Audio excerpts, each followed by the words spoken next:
Hey everyone, welcome back. All right, so today we're gonna go ahead and remove my builder gel. So the first thing what I'm gonna do is I'm gonna take my drill. This one is from Triple D. Now, I don't know if I'm using the right bit, but since the builder gel on my fingers is quite thin, I didn't want to like buff up too much and then like mess up my actual nail with like the those bits with more teeth. So I'm gonna go ahead and set it to about 8. This is how fast I usually use it anyway. What I'm going to do is I'm basically going to go ahead and file off all of the shiny off the nail. And then I'm also going to try and take down some of the, like the thickness of the nail. My builder gel layer is actually not that thick. But you guys, I want to give you guys a heads up if you do wear builder gel and you're trying to remove it. This process does take a long time. It doesn't remove as easy as like say dip powder would. So you do have to take your time. You have to be patient with it. So I'm going to go ahead and actually buff all of my nails like this. And then I'm going to go ahead and let you guys watch, and then I'll pop back in a minute before we go ahead and start soaking.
Okay, so we're almost done here. Now, I do want to apologize. This video was actually supposed to come out first before my last previous video.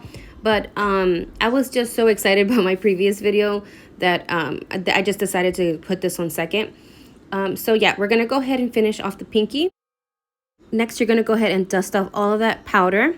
Now, what I did is I'm going to actually do the baggie method. So what I did is I took a glass bowl. I got this one from like, I think like Salvation Army or the dollar store or something. I'm going to take a baggie.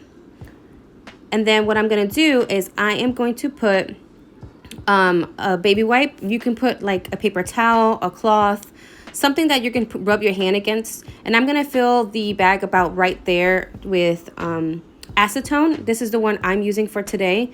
Now, the bottom of my bowl, you guys, I actually have water in there. And I did heat it up in the microwave for how like hot I can tolerate it, which is about a minute. So we're gonna go ahead and put the acetone in. I'm gonna try and focus the acetone towards the corner, and then I'm gonna go ahead and put it in the water so then it can warm up. So again, you want to have the water as hot as you can take it. We're gonna go ahead and then put your hand in, and what I'm gonna do with my hand while it's inside, I'm gonna try and wrap my baby wipe around all the fingers to make sure it's against not only the baby wipe but also the acetone. And then you're going to rub your hands back and forward like this, so it can like start working its way through like the builder gel. It's important for me, I like to go ahead and close it as much as I can. You can also put like a little towel over it, because some of the acetone smell does come out of the little baggie. So I'm going to go ahead and speed this up because that's why it looks a little bit weird. But I'm going to go ahead and speed it up so you guys can see what I'm trying to do and rub it off. And then I'll pop back in a minute.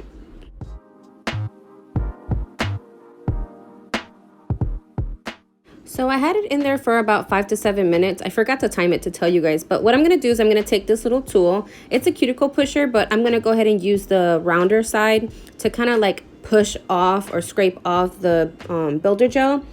So I did this about 3 times, you guys, during the whole video. I don't think I showed you every single time, but I just wanted to let you know because Like I said, removing builder gel just does take its time. So you want to go ahead and take this tool to each nail to kind of take off as much as you can. Sometimes you could take the drill and kind of like use that sanding band again and try to take off some more of the thickness. Now, I do also warm up the water about 30 to 45 seconds before I return my hand back into the water, because the water does tend to get like lukewarm kind of thing. So I forgot to tell you guys that, or like show you, but remember to always warm up the water before you return your hand back into the little baggie. If you need to add more acetone, that's okay too.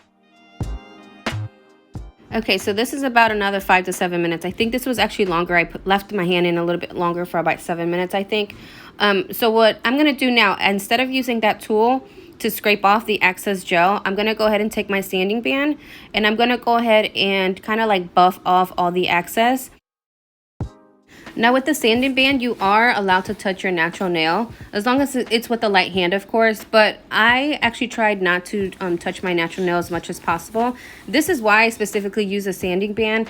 Again, another drill bit might be better to remove gel, but I'm still a newbie, and I didn't want to mess up my natural nail and using the other like drill bits that have more teeth. So I'm just starting slow, taking it easy. I set my drill at 8 again. So I'm going to go ahead and let you guys watch while I remove this gel. And then I'm going to go ahead and soak one more time, and I'll pop back in a minute.